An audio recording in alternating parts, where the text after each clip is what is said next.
Assalamualaikum warahmatullahi wabarakatuh. Halo teman-teman. Teman-teman tahu lampu nggak sih? Iya, lampu. Mengapa ya? Permukaan pada lampu jika terlalu lama menyala menjadi panas. Kalau teman-teman tidak tahu, mari kita cari tahu bersama-sama dalam pembelajaran fisika melalui Kumohon. Let's go! Teman-teman, terlebih dahulu kita akan mengetahui apa sih itu hukum Ohm.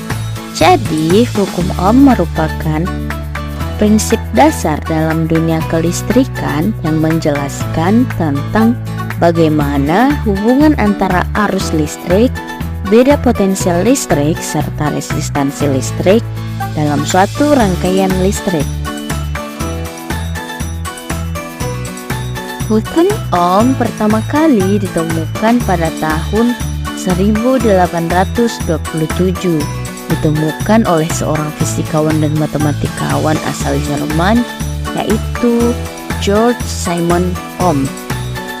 Pada saat itu dia sedang meneliti bagaimana hubungan antara tegangan, hambatan, serta arus dalam suatu rangkaian listrik.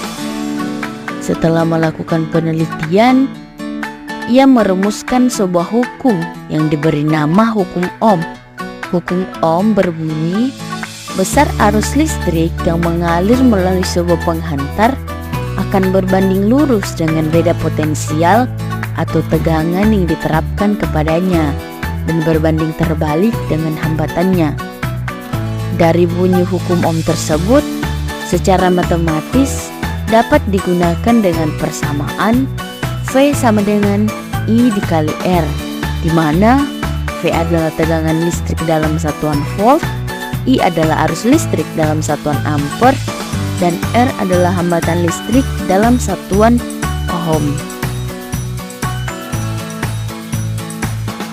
Setelah teman-teman mengetahui pengertian serta bunyi dari hukum Ohm, selanjutnya kita akan mempelajari tentang rumus hukum Ohm dalam berbagai keadaan. Seperti yang telah kita pelajari sebelumnya, bahwa V sama dengan I dikali R, maka bagaimana rumus jika kita ingin mencari R? Seperti yang teman-teman lihat pada slide, maka kita dapat menggunakan rumus segitiga. Maksudnya bagaimana? Nah, ketika kita ingin mencari V, maka I dikali R. Jika kita ingin mencari R, maka V dibagi I.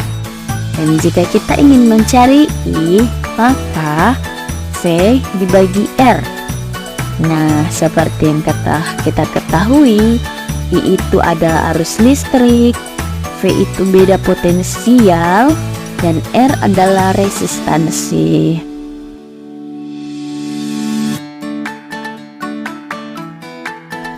Selanjutnya, kita akan mengenal definisi variabel yang digunakan dalam hukum Ohm. Yang pertama ada arus listrik, kemudian ada tegangan listrik, dan yang terakhir ada hambatan listrik. Arus listrik adalah aliran muatan listrik yang lewat pada suatu area dalam rangkaian listrik, atau laju muatan elektron dalam rangkaian listrik per satuan waktu. Arus listrik memiliki satuan ampere dan diukur menggunakan ampere meter. Selanjutnya ada tegangan listrik. Tegangan listrik adalah perbedaan potensial listrik antara dua titik pada rangkaian listrik, yakni titik positif dan titik negatif. Satuan dari tegangan listrik sendiri adalah volt. Untuk mengukur tegangan listrik dalam suatu rangkaian listrik, maka digunakan voltmeter. Dan yang terakhir ada hambatan listrik. Hambatan listrik adalah kemampuan suatu benda atau bahan untuk menghalangi aliran listrik dalam suatu rangkaian listrik. Satuan dari hambatan listrik adalah ohm. Dan untuk menghitung jumlah hambatan dalam suatu rangkaian listrik, maka menggunakan alat ohmmeter. Teman-teman, selanjutnya kita akan mencari tahu faktor-faktor apa saja sih yang mempengaruhi arus listrik.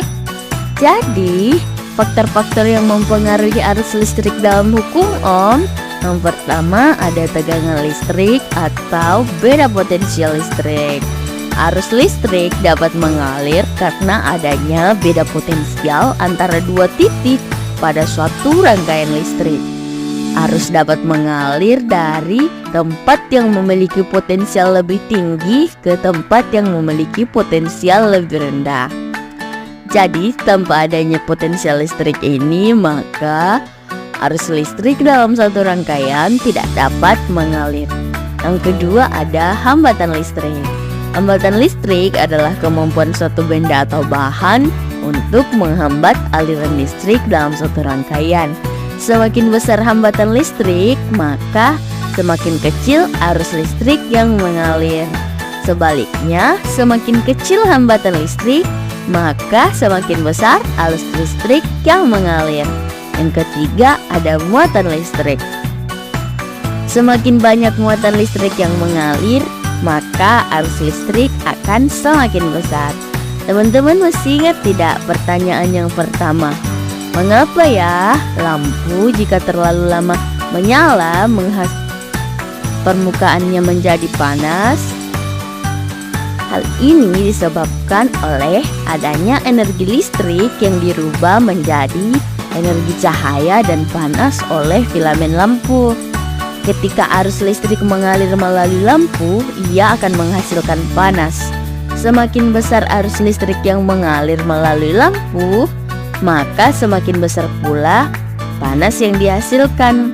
Oleh karena itu, jika lampu dibiarkan menyala terlalu lama, maka arus listrik yang mengalir melalui lampu akan menjadi semakin besar dan menyebabkan permukaan pada lampu menjadi panas. Setelah kita mengetahui faktor-faktor yang mempengaruhi arus listrik, selanjutnya kita akan mencari tahu faktor-faktor apa saja sih yang mempengaruhi tegangan listrik. Jadi, faktor-faktor yang mempengaruhi tegangan listrik dalam hukum Ohm yang pertama ada arus listrik. Tegangan listrik berbanding lurus dengan arus listrik yang mengalir melalui satu penghantar.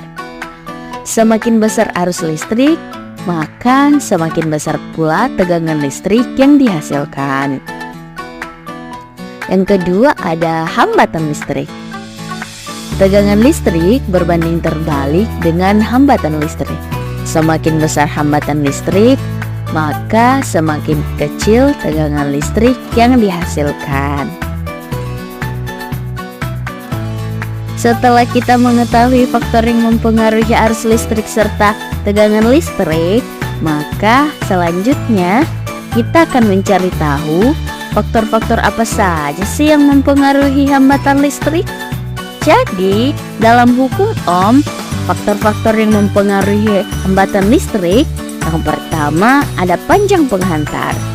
Semakin panjang penghantar dalam satu rangkaian listrik, maka semakin besar pula hambatan listrik yang dihasilkan. Yang kedua ada luas penampang penghantar.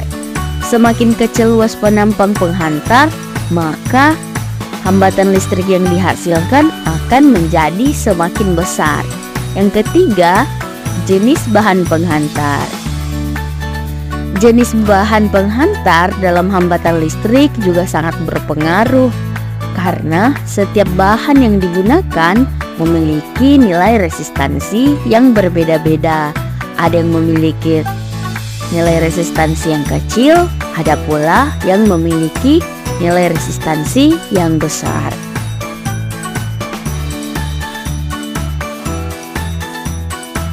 Nah, teman-teman, setelah kita memahami materi dari hukum Ohm, selanjutnya kita akan membahas apa saja sih penerapan hukum Ohm dalam kehidupan sehari-hari. Berikut beberapa contohnya. Yang pertama ada pemanas listrik. Pemanas listrik adalah peralatan yang umum digunakan di musim dingin di seluruh dunia. Pemanas listrik memiliki kumpulan logam yang memiliki resistansi tinggi yang memungkinkan sejumlah arus mengalir melaluinya untuk menyediakan panas yang dibutuhkan. Yang kedua ada ketel dan setrika listrik. Ketel dan setrika listrik memiliki banyak resistor di dalamnya. Resistor membatasi jumlah arus yang mengalir melaluinya untuk memberikan jumlah panas yang dibutuhkan.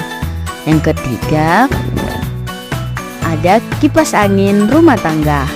Kita dapat mengontrol kecepatan kipas angin di rumah kita dengan menggerakkan pengatur ke sana dan kemari. Di sini, arus yang mengalir melalui kipas dikendalikan dengan mengatur resistansi melalui regulator pada kipas. Yang keempat ada sekring. Sekring adalah komponen proteksi yang membatasi jumlah arus yang mengalir melalui rangkaian dan untuk menetapkan sejumlah tegangan. Sekring terhubung dalam rangkaian di perangkat. Hukum Ohm digunakan untuk mengetahui resistor mana yang dibutuhkan. Yang terakhir ada perangkat elektronik. Tentu saja kita sudah tidak asing lagi dengan perangkat elektronik seperti laptop dan ponsel. Perangkat-perangkat tersebut membutuhkan satu daya DC dengan arus tertentu. Banyak perangkat membutuhkan sejumlah arus dan tegangan untuk beroperasi. Hukum Ohm memberitahu kita jumlah resistansi yang kita butuhkan untuk membentuk arus tertentu dan jumlah tegangan tertentu. Agar teman-teman lebih memahami lagi tentang hukum Ohm, yuk simak contoh soal berikut. Sebuah penghantar memiliki hambatan sebesar 10 ohm. Jika arus yang mengalir melaluinya sebesar 2 ampere, berapa tegangan listrik yang diberikan pada penghantar tersebut? Yang pertama-tama adalah menuliskan variabel yang diketahui, yakni hambatan penghantar atau R sebesar 10 ohm. Yang kedua, arus listrik sebesar 2 ampere. Kemudian, variabel yang ditanyakan, yakni tegangan listrik. Nah, untuk menyelesaikan soal ini, maka kita akan menggunakan rumus hukum Ohm, yang dimana V sama dengan I dikali R, dimana I sebesar 2 ampere dan R adalah 10 ohm, maka 2 ampere dikali 10 ohm sama dengan 20 volt. Jadi, tegangan listrik yang diberikan pada penghantar tersebut adalah sebesar 20 volt. Mudah kan teman-teman? Agar teman-teman lebih memahami tentang hukum Ohm, yuk mari kerjakan latihan soal berikut ini. Selamat mengerjakan. Teman-teman, sampai di sini dulu ya pembahasan kita kali ini. Assalamualaikum warahmatullahi wabarakatuh. Kapan-kapan lagi.